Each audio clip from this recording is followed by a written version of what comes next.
Espectros. Física moderna. Universidad Antonio Nariño, sede Neiva, Will. Presentado por Cristian Manuel Borja, Brian Leonardo Vargas, Johnny Fernando Laiseca. El análisis espectral o espectro energético es la imagen o registro gráfico que presenta un sistema físico al ser excitado y posteriormente analizado. Puede ser de dos tipos, de emisión y de absorción. Definición de espectro de emisión y absorción. Cada átomo es capaz de emitir o absorber radiación electromagnética, aunque solamente en algunas frecuencias que son características propias de cada uno de los diferentes elementos químicos.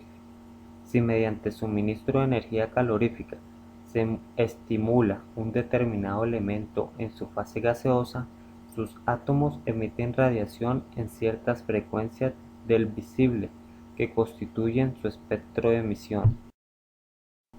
Si el mismo elemento, también en estado de gas, recibe radiación electromagnética, absorbe en ciertas frecuencias del visible precisamente la misma en la que emite cuando se estimula mediante calor. Este será su espectro de absorción. Investigación de Isaac Newton. En 1666, Isaac Newton hizo uno de los más importantes descubrimientos en la historia de la astronomía, el espectro. En una habitación oscura hizo pasar luz solar a través de una pequeña abertura circular en una persiana. Colocó varias lentes y un prisma, y detrás de este vio diferentes colores.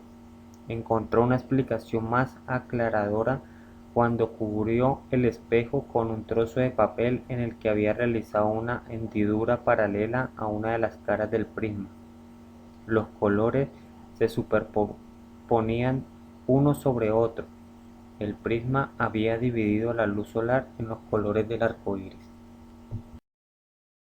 La conclusión de Newton fue que la luz estaba constituida por innumerables partículas microscópicas, coloreadas, corpúsculos, que eran emitidas a altas velocidades por una fuente de luz como el Sol. Todas juntas parecían blancas ante nuestros ojos. Un prisma es capaz de separarlas según su color. Investigación de William Wollaston. En la luz solar encontró 4 líneas oscuras, que erróneamente interpretó como la división de los 5 colores elementales que forman la luz blanca: rojo, amarillo, verde, azul y violeta. Unos pocos años después, en 1814, Fraunhofer publicó los resultados de sus cuidadosas y detalladas observaciones del espectro solar. Su gran mapa del espectro del astro rey mostraba 574 líneas oscuras. El misterio del origen de las líneas oscuras fue finalmente desvelado en 1859. Investigación de Gustav Kirchhoff. Cuando los resultados de la investigación en el laboratorio de Kirchhoff y Bunsen fueron publicados, mostraron que la radiación de un gas y de los átomos individuales poseía un espectro con líneas brillantes en un fondo oscuro, y que el número y posición de estas líneas eran características del cuerpo que emitía la luz. Por otro lado, la radiación propia de sólidos y líquidos luminosos poseían un espectro continuo. Los espectros atómicos se convertían en la huella dactilar del elemento, de tal forma que puede utilizarse para identificar. Investigación de Niels Bohr. El físico danés Niels Bohr se apuntó un gran triunfo en 1913 al explicar el espectro del hidrógeno. Estudiando la luz emitida por la materia al calentarse, Planck llegó a la conclusión de que la energía no es divisible indefinidamente, sino que existen últimas porciones de energía a las que llamó cuantos. 5 años más tarde, Einstein, para explicar el efecto fotoeléctrico, generalizó la hipótesis de Planck y sugirió que la luz estaba formada por cuantos de luz o fotones. La energía de un fotón E depende directamente de su frecuencia B. Sabemos que la luz blanca la podemos descomponer en el espectro visible a través de un prisma. Este espectro es continuo, pero cuando se calienta un gas y la luz que emite pasa por un prisma, el espectro que produce no es continuo sino discreto, es decir, solo podemos observar ciertas líneas. En el caso del hidrógeno podemos ver la siguiente secuencia que corresponde a la región visible. Balmer partió de los valores en nanómetros de las 4 longitudes de onda. Si dividimos por el número más pequeño sin escribir todos los decimales, obtenemos longitudes de onda 1. ¿Cómo llegó Balmer a la ecuación de líneas del espectro de hidrógeno? Ahora usamos las matemáticas para escribirlo de manera racional, es decir, cocientes de dos números enteros. La constante de Rydberg fue descubierta cuando se midió el espectro del hidrógeno y construida sobre resultados de mediciones cuánticas de Anders Jonas Armstrong y Johann Jacob Balmer, donde la siguiente ecuación R sub m es la constante de Rydberg para cierto átomo con un electrón con la masa en reposo. M es la masa de su núcleo atómico. La constante de Rydberg del infinito es de acuerdo a los resultados de Kodály en el 2002.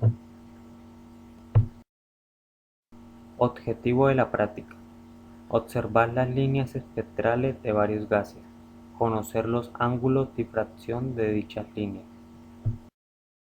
Materiales: rejilla de difracción de 13.400 líneas sobre pulgada.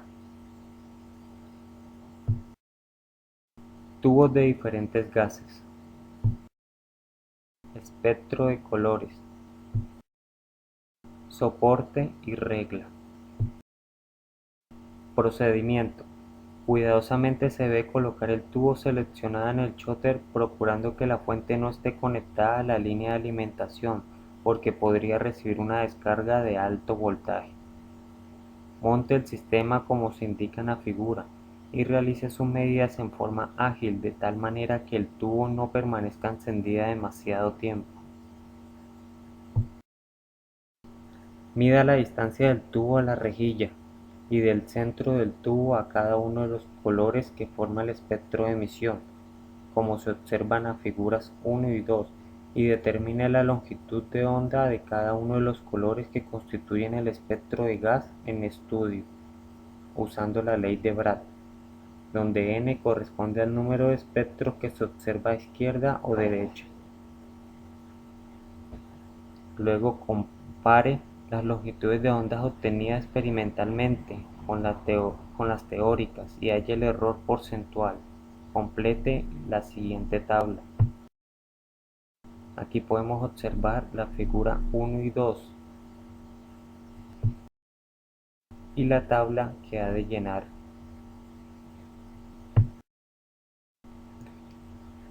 Halle la frecuencia usando la longitud de onda teórica y determine la energía de un fotón de cada uno de los colores que conforman el espectro.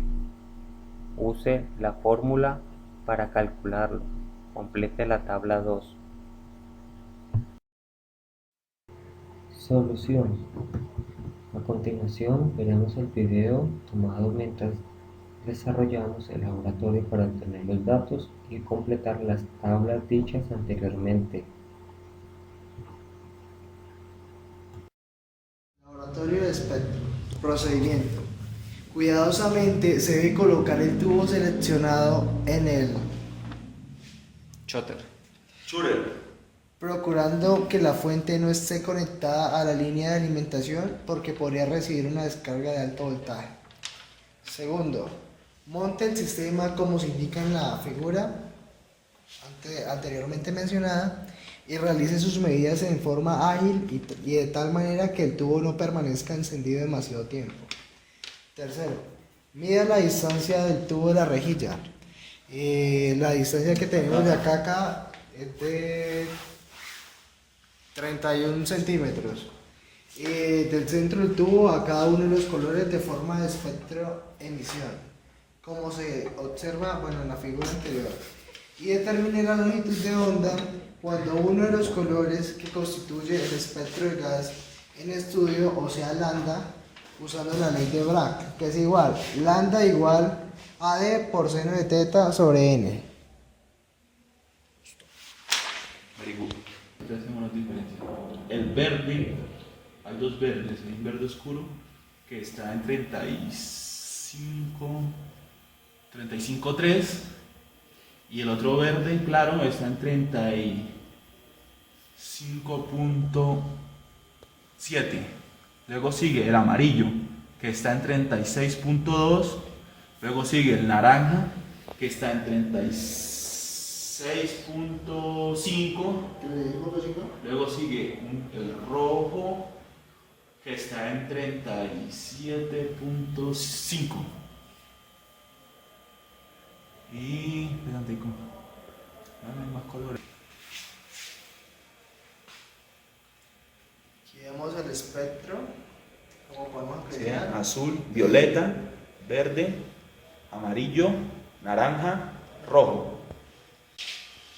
En la anterior toma observamos diferentes colores, fue porque estamos trabajando con los espectros del tubo de gas de nitrógeno.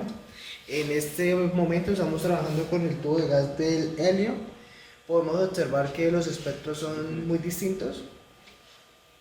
Son distintos a la anterior toma, a la anterior muestra, como podemos apreciar en el video. Ahora podemos observar el espectro del mercurio.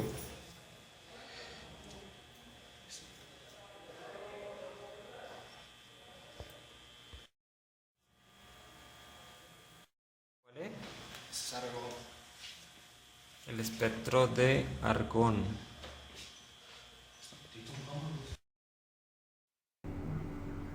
A continuación, los resultados obtenidos del laboratorio anterior. Para completar la tabla, nos piden hallar el ángulo, el lambda teórico, el lambda experimental y el error porcentual.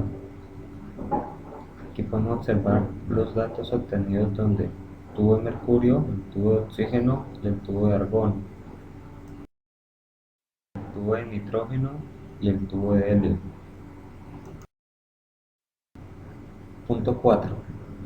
En este caso nos pueden hallar la frecuencia y la energía del fotón para cada uno de los tubos del gas. El tubo de nitrógeno, tenemos los datos del tubo de helio, el tubo de mercurio, el tubo de oxígeno y el tubo de argón.